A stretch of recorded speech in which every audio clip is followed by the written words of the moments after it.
Appamada and its programs are supported by your generosity, and your generosity and support makes such a difference.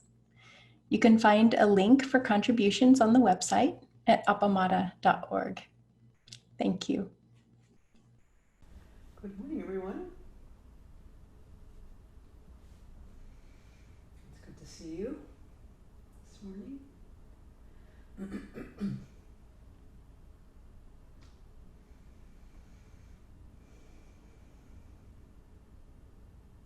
to be together in this way.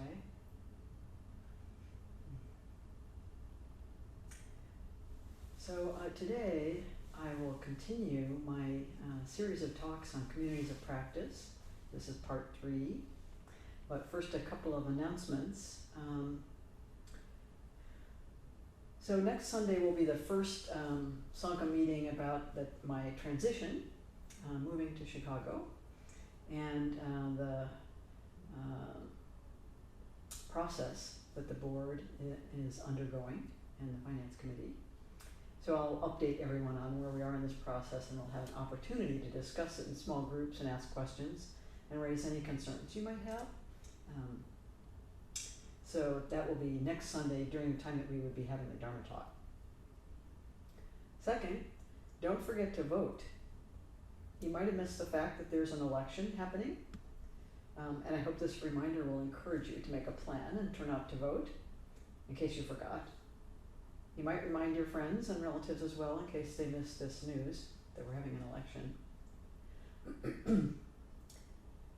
Next weekend, there will be a 1+ day sitting led by Lori.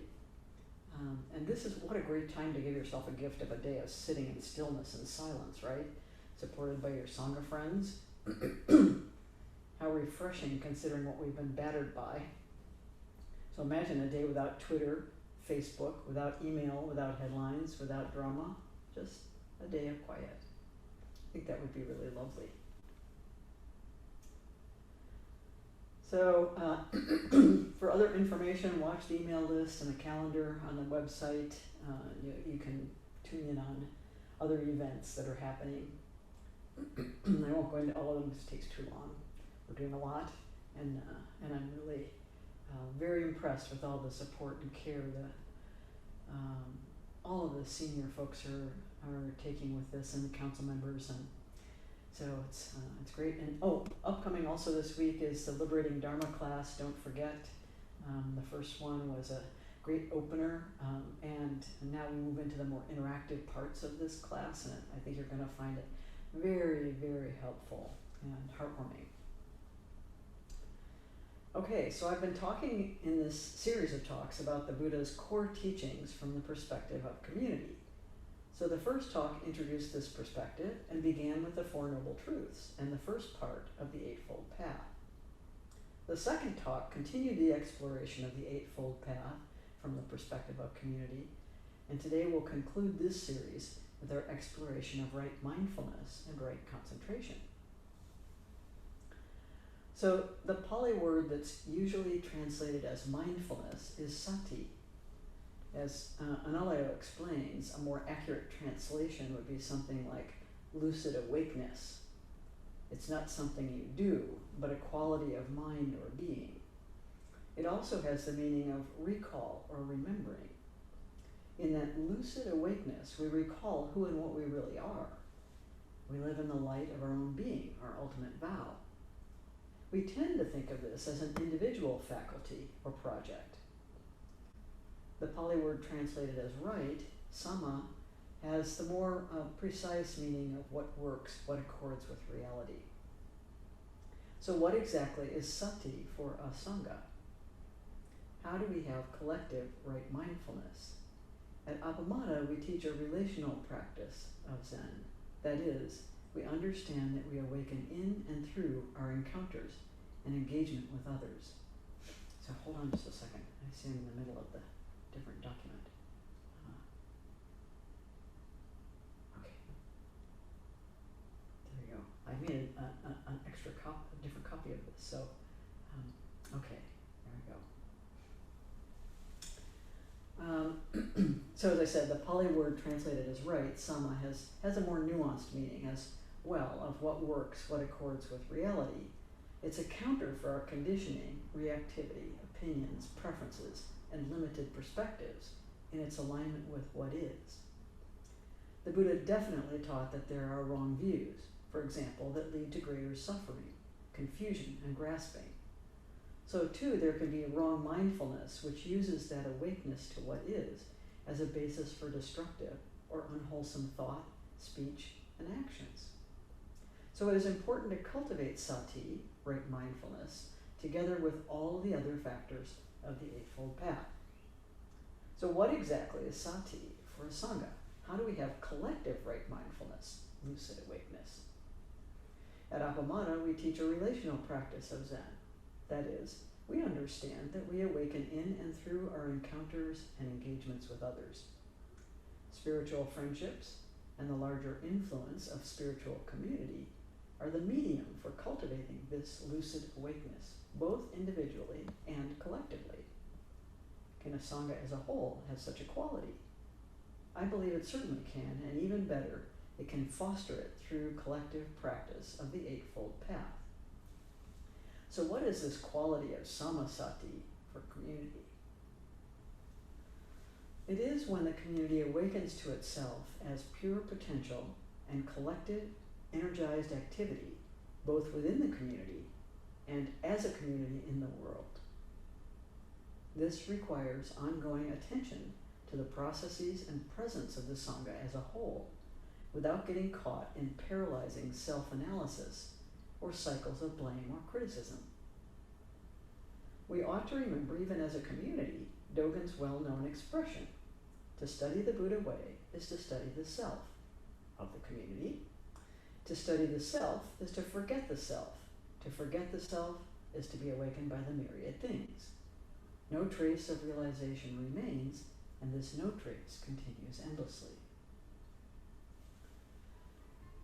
To imagine you are alone in the cosmos is the greatest delusion. You are never apart from anything. The delusion creates a sense of separation, alienation, and despair that must be maintained by sheer mental force in the face of all the weight of evidence and reality. By now, it is more obvious than ever that the same is true for spiritual community. Those communities that create and define themselves as somehow separate from anything in the whole fabric of reality, that believe in us and them, belonging and not belonging, are essentially operating as cults, no matter how large or established they are. We are ever immersed together in the immensity and totality of this messy world. We breathe the same air, travel the same roads, experience the effects of climate change, live with present moment circumstances. So how is community distinguished from other ways of being in the world, from the general chaos and noise of everything else? I believe it is through just the collective attention, effort, and activity that is guided by sati, lucid awakeness, that we wake up together in our relationships and shared activity. There are no barriers to engagement in these enlightening relationships and activity. Rather, there is shared appreciation, respect, and care. This is not an easy quality to cultivate. We must overcome not only our cultural conditioning of individualism and self-gratification, but even our evolutionary, hardwired tribal tendency to bond with our own kind and be suspicious and hostile toward the other. The truth is that the circumstances we face today require collective attention and action on a global scale unprecedented in our entire evolutionary history. There is no other. We must be agents of our own evolution beyond our current state. Sati, for community, means never settling into comfortable complacency. For this collective transformation to move all of us together toward thriving in a life-sustaining world, we need to foster and propagate this lucid awakeness that arises through right view, right intention, right speech, right action, right livelihood, and right effort. How can that transformation happen except through our collective aspiration and vow? Our individual thought world is too limited to accomplish it. So let's consider the final piece of the Eightfold Path, right concentration. In Steps to Liberation, Gil Fronsdale explains, with right concentration, the mind becomes unified as it shifts from being scattered, disorganized, and agitated to becoming calm and centered. When agitated, the mind easily jumps between bodily sensations, emotions, moods, thoughts, daydreams, desires, external events, and our reactions to what we are experiencing. When concentrated, the mind settles down and stays centered and undistracted. As we relax into a focused attention, there is a growing experience of unification, of feeling whole with all our faculties working in harmony. A community, like a person, can be distracted and scattered, caught up in trivial disagreements, focusing on the unwholesome, contentious, or superficial. It can chase superficial projects, dissipate its energies with too many programs, or get bogged down with endless self-analysis. In other words, it can lack right concentration. We tend to think of concentration as an effortful focus that narrows our attention to a single point. That is not quite what is meant by right concentration in this final step on the Buddha's Eightfold Path. Right concentration is a wholeness that is effortlessly aligned with what is, carrying our shared aspiration without distraction or fragmentation. In community, right concentration means ongoing dynamic attunement and coherence with our true purpose and aspiration, the liberation and relief of suffering for all beings, inside the community and without. We must collect our various energies, skills, and resources into a concentrated whole in order to serve the larger good with the luminous power of the Dharma. Right concentration cultivates that collective force of shared view, intention, speech, action, livelihood, effort, and lucid awakeness. It ensures that our collective attention addresses what is most important, wholeheartedly and without distraction. There's a wholeness of purpose, meaning, and action that gives vitality and integrity to the healthy Sangha. This does not mean ignoring or dismissing what is inconvenient or disruptive, or the unconscious biases that afflict even the most well-meaning spiritual communities. Rather, it means bringing all of the resources of the whole Eightfold Path to bear on our process for addressing whatever issues are arising and whatever circumstances we are enmeshed in. When the nation was torn, again, by horrific examples of racial injustice endemic in our culture, and again awoke to the desperate need for change, not only for individuals, but for whole systems and institutions, there was a predictable flurry of well-intentioned activity fueled by outrage. Protests, articles, books, workshops, task forces, and so on.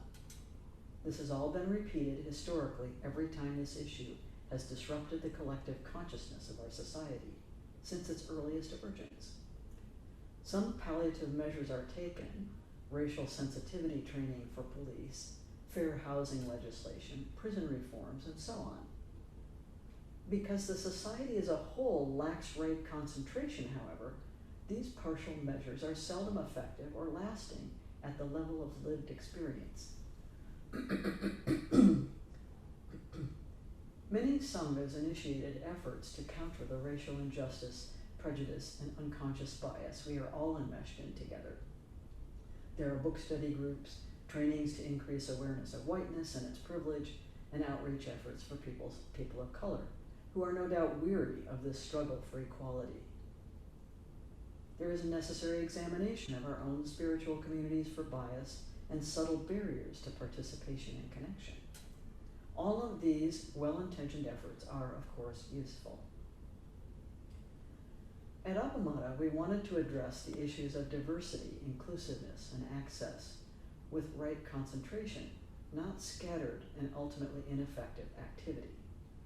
We wanted to deeply understand, listen, and learn how to be effective as allies, individually and collectively, in the ongoing work of achieving true racial justice, equality, and harmony. Our concentrated vision and purpose is not tolerance or acceptance of our differences, but welcome and celebration of them.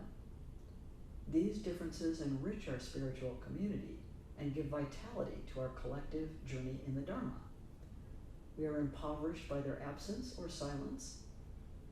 And in this spirit, we created the 9-month program Liberating Dharma, developed by Syverson, Tasha Monroe, Robin Bradford, and Sandra Medina Bohanjo. Right concentration means then that the spiritual community does not busy itself with hand-wringing, self-study, or ineffective initiatives, but brings itself to meet its fundamental vow with purpose and clarity and heart. We recognize the great suffering that racial injustice has inflicted, the terrible rift it creates in our social fabric. We will never be whole until it is addressed. Spiritual communities have a crucial role in this effort, not only by example, but by providing a moral compass that can shape other institutions and their policies: media, public opinion, courts, policing, education, the workplace. It is now clear that we cannot depend on our political leaders to enact their roles and use their power with wisdom and compassion. They are too often guided by self-interest rather than the public good. But a strong and concentrated pressure from spiritual communities of all faith traditions can have the moral force, through their influence on blocks of voters and on public discourse, to fundamentally reshape the political landscape and the minds and hearts of political actors, from politicians to lobbyists, aides, campaign managers, and media. We must continue to hold them to the highest standards of ethical conduct, care for the public good and for those who are most vulnerable, and wise, compassionate action. This, we spiritual communities have failed to do. Many have been racked by scandals of their own, abuses of power, finances, sexuality, and ethical conduct. As a result, there has been a great loss of spiritual authority to guide public policy. This was a cultural shock and necessary demolition of the influences that distorted public discourse and public policy through rigid dogma, fundamentalism, and discrimination. However, it has left a moral vacuum in the public sphere, and unfortunately, this has empowered and emboldened the most unwholesome, life-denying, and destructive forces, and created unimaginable devastation in mutual trust, care, and connection necessary to the social compact. Now we can see just how essential our role is, faced by the excess of greed, hatred, and ignorance so openly displayed by a destructive president and his administration. Buddhists actually have an unparalleled opportunity in this moment to provide a moral compass that does not depend on dogmatic constructions of sin and salvation, sinner and saved, exclusion and division, and a war between good and evil. It is the Buddhist understanding that all beings are Buddha nature, that all living beings suffer, and that we have the capacity to free each other from suffering and to awaken right in this lifetime. Our precepts offer a framework for ethical conduct that leads to harmony, mutual respect, and trust in our societies without demonizing the other. It breaks down tribal allegiances, blame, and hostility through the understanding of mutual causality and through our vow to live and be lived for the benefit of all beings. Our planet's survival depends on this understanding. However, to take on such a critical role, we must come not from dogma or self-interest or self-righteousness, but from right view, right intention, right action, right livelihood, right effort, right mindfulness, and right concentration. Right concentration in the spiritual community gathers that moral force and makes it powerful. It has the power to reshape and refocus public discourse and action from a narrow, ugly, and destructive preoccupation with individual rights, self-interest, greed, hostility, and willful ignorance toward mutual care and responsibility for the whole planet and its inhabitants. So we must concentrate our spiritual energy into a powerful laser focus as a community. We must not squander our precious resources in pleasantries or narrow preoccupations with small-scale disagreements and petty issues, as some spiritual communities seem to do. There is too much at stake, and it requires, above all, the spiritual community's full participation and wholeness of concentration. I have not been the most skilled at leading our Sangha toward this public role, collectively cultivating right concentration and focused action. My skill set is more in reflecting the need and possibilities through my teaching and writing, and supporting connection through social architecture, creating the structures that can enable and empower people to create a healthy, thriving, and wholesome community that can benefit the whole world. My hope is that my writing will reflect our Sangha's enormous strength and capacities and inspire us to action as a community. We are always failing forward, learning from our own mistakes and limitations. I hope I can be forgiven for these and that others will be empowered to step in with what is needed now. We must create, not hope for, the future we want to inhabit for the benefit of all beings. The Eightfold Path illuminates the way for healthy communities and harmonious societies. It can be a framework for shared inquiry and a way to monitor healthy development. We can go even deeper together as we consider the Buddha's other teachings from the perspective of a community. If this seems like a useful perspective, please let me know, and I will be glad to continue and deepen this inquiry. So I wanted to allow plenty of time for breakout sessions, and I think, let's see, we have 22 people, so maybe might be groups of 4 would be good. Yeah. And the focus questions that I have in mind is, first of all, do you think there can be lucid awakeness for a whole spiritual community? And second, how can this Sangha foster right concentration, that is, collect and direct its collective energies? How can it express that concentration in the entire Eightfold Path in the public sphere? I can put these questions, well, I can't really put them in the chat, I don't think, because I have them on a different machine. So first, do you think there can be lucid awakeness for a whole spiritual community? And second, how can this Sangha foster right concentration, collect and direct its collective energies? How can it express that concentration in the public sphere? So, and the whole path.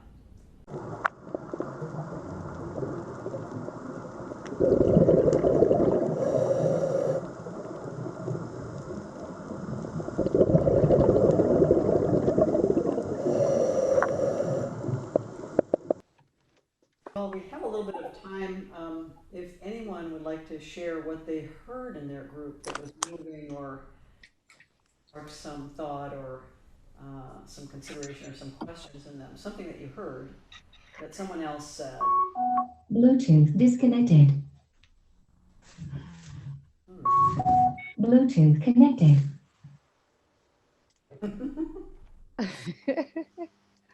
So you want to admit Kathy, I think, Joan. Her power went out.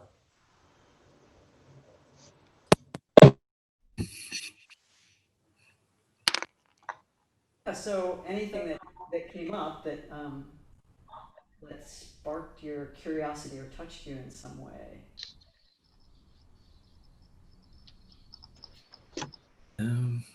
How if you're involved in politics, it's a good idea not to get into name calling, pointing at a specific person, but highlighting the issues that you're standing for, that kind of thing. So avoid the us and them kind of thing, that sort. So it's more like highlighting the problems, not the actual people, not the politicians, that kind of thing.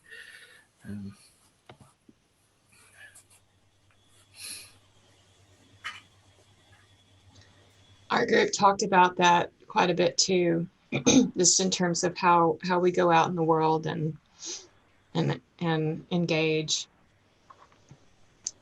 It's very difficult. I find it difficult. Oh, were you raising your hand? Me? No, I wasn't. I'm sorry. Sorry. Yeah. I was just saying hi. Nose. Okay. Yesterday, Buddhist Action Now had a conversation cafe around similar questions. And it was interesting how we all kept going to what we could do as individuals, and how difficult it is to, what can we do as a Sangha to make these changes, and how do you get that started? And also,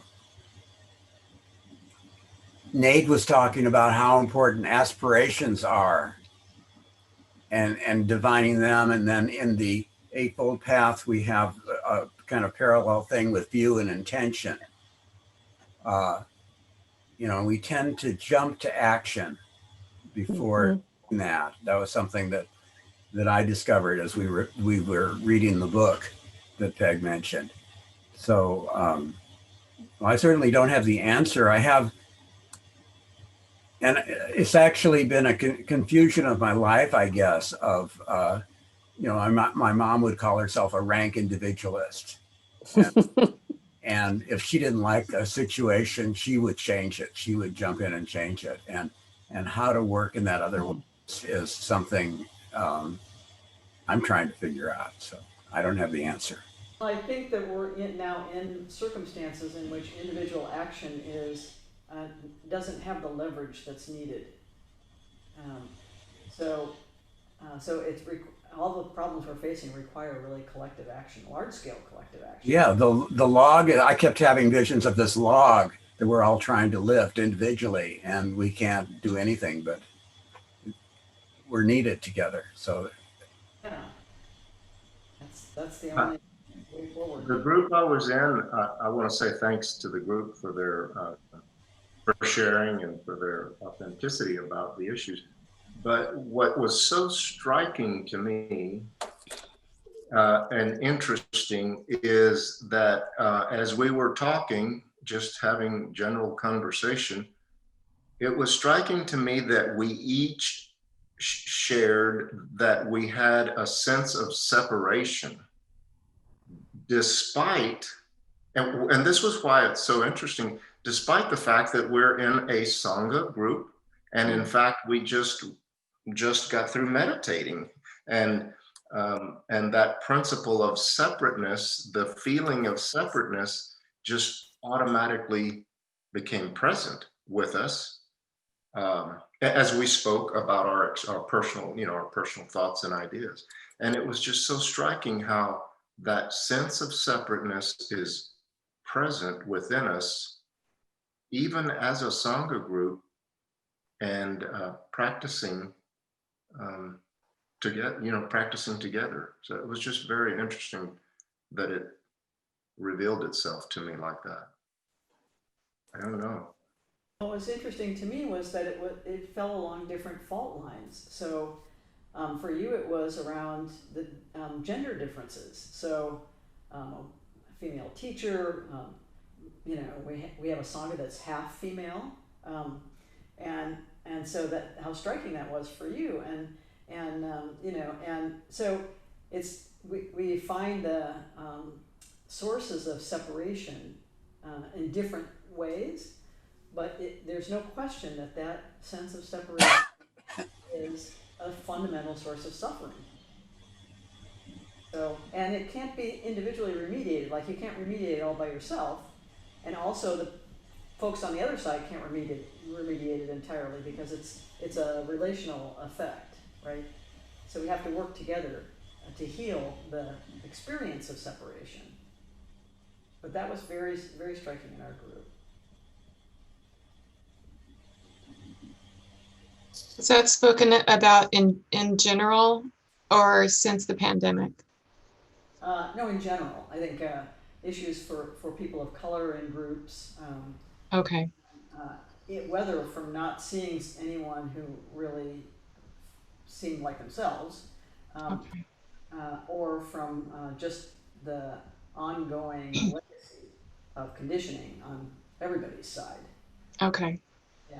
I would say that I do think the pandemic affects that that feeling so clearly, but just in general, yes, it just automatically is there. It's just a principle that we learn, and it's, even though you know it's to our detriment, it still manifests the separateness. The pandemic has given everyone that experience. Everyone, without exception. And therefore, an opportunity to get close to one person. One. And that goes for us in the global majority as well. We've been more in that position because we have to rely socially, economically, in almost every way on the white majority. But there's no replacements on really looking into the eyes of somebody and connecting. Mm-hmm. We all have that capacity. So the word difficult, oh yes, it's going to be the predominant thing, but no, we have a second. They keep coming. This is part of the teaching, to do something.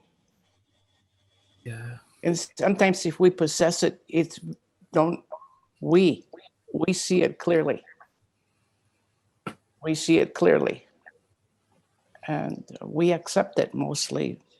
If you're hurt enough, you don't. But many of us do accept it. It feels like a critical time with what's happening on the planet. So many species at risk of extinction, and all of the, trouble of, losing ecosystems. It feels like a real critical time to for people to get together to do something about that. But not in it. Yeah, not in a political way. Not pointing your finger at anybody in particular. You're just having meta, but at the same time, just standing for it's like really important, because there's a lot at stake. It feels like at the moment. And probably never have wisdom and compassion been more important, right? Mm-hmm. So it seems to me that we're right at a place where we really need to think about it as the save the body kind of idea. Is that our Sangha is a body. Our Sangha is a body. And it isn't like I would just say to my foot, oh, you did the wrong thing, or, whatever. It's not like I can separate that. We are a body. And our community beyond that is a body. And so if we think of it that way, in terms of the idea of lucid awakening together as a body, then we just sort of do the same thing that each of us have been doing with our own awakening, but apply it to more complexities that we don't understand than we do about our, right toe or whatever it is, but with the same compassion that we need to bring with ourselves. And I think we're capable of that. Well, I made the observation that, took forever to raise awareness on the dangers of cigarette smoking. But it took a lot. It took information, it took warnings, it took a whole bunch of things, and still it's not, still you find people, smoking right at the door of some place, and doing the last inhale and exhaling inside. It's so it's kind of hard to do this kind of whole awareness. It needs a lot of things to happen. Yes, but we must never be attached to outcomes. Excuse me? Are working on behalf of our vow, but without attachment to outcomes. So we can be wholehearted, and we can be energetic, and we can be strongly connected, and understand, we may never see results in our own lifetime. We may never see what even the kinds of progress that we hope for. But this is the legacy that we have of all kinds of changes that have taken beyond the lifetimes of the people who initiated them, right? So still, since we have energy, and since we have capacity, and since we have a mind, to use it in the service of the good is our intention, right? And beneficial action, and to do it together gives us more potency. So that's what I'm interested in. Yeah. Well, I mean, one person isn't really going to make much difference, but lots of people together, that does make a difference. Yeah. It does make a difference, and particularly when those people have a real sense of their vow and their mission. It really fuels the collective sort of force. So I think of it, like a laser housing. Like I think of this practice like a laser housing, right? So it gathers all this ambient energy and makes it powerful by making it coherent. It's all those photons are going in the same direction. They're not scattered out doing all kinds of other things. So I think of our practice and our Sangha as that kind of laser housing that can gather the collective energies that otherwise be scattered in every direction and focus them so that they become powerful. So as I say, I've not myself been as skillful at that as I would like to be, but I definitely want to articulate that potential so that we can think about it anyway, and it can be part of our collective imagining of who we are together. But I think it's time for us to stop and do service. So it's wonderful being with you and having these conversations. I think they're so important right now, and very helpful for me to hear from each of you. So of course I only have my own perspective until I hear from you. And that's a big improvement. So, all right. Let's do service. I think, Joan, you want to